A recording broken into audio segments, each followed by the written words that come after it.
Hi, I'm Alan McCarthy. I've been a salesman all my life, and what I'm here to do is to tell you about the sales outcomes and how to avoid bad ones. Before we get to the bad outcomes, let's talk about the three end games to every sales opportunity.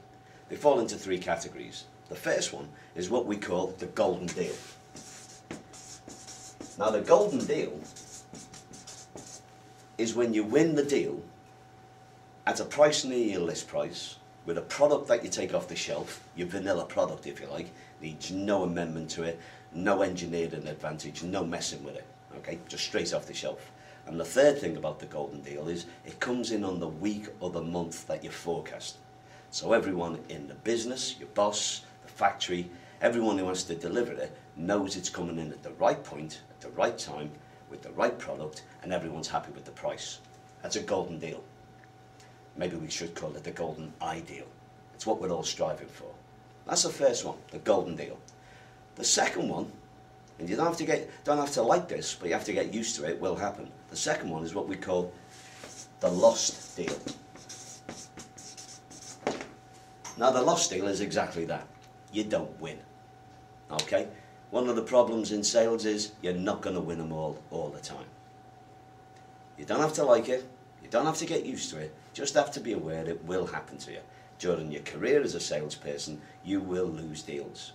Not always your fault. Sometimes the competitor is better than you on the day. Sometimes they actually do have a better product at a better price. You know, world isn't perfect. Sometimes on a day, you just don't do the best job for yourself. You turn up with a cold or a headache, and you just don't represent yourself or your product properly. You have to put that behind you and get over it. The lost deal will happen. It's one of the beauties of a sales career, really, is that you can lose more deals than you win in a sales career and still be successful. It's not like being a brain surgeon or a presidential bodyguard. A presidential bodyguard, you lose one president on your watch and you never work again. Well, as a salesperson, you can lose a deal a day, providing you're winning a deal regularly and you're winning them at the right price. But get over it. There will be lost deals. It's a legitimate and anticipated sales outcome. The final one, which is the one we want to avoid as much as possible, is what we call the Scabby Dog deal. The Scabby Dog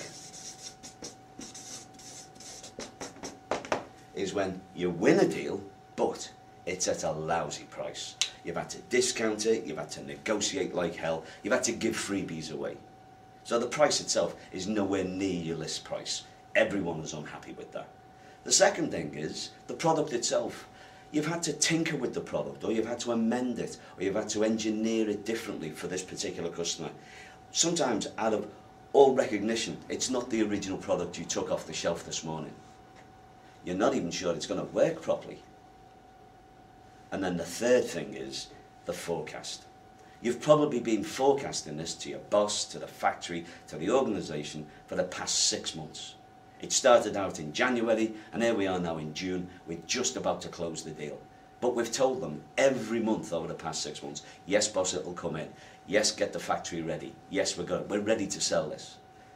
That's a Scabby Dog deal. It's a lousy price, it's a re-engineered product, and it comes in on a manana forecast. No one likes Scabby Dog deals.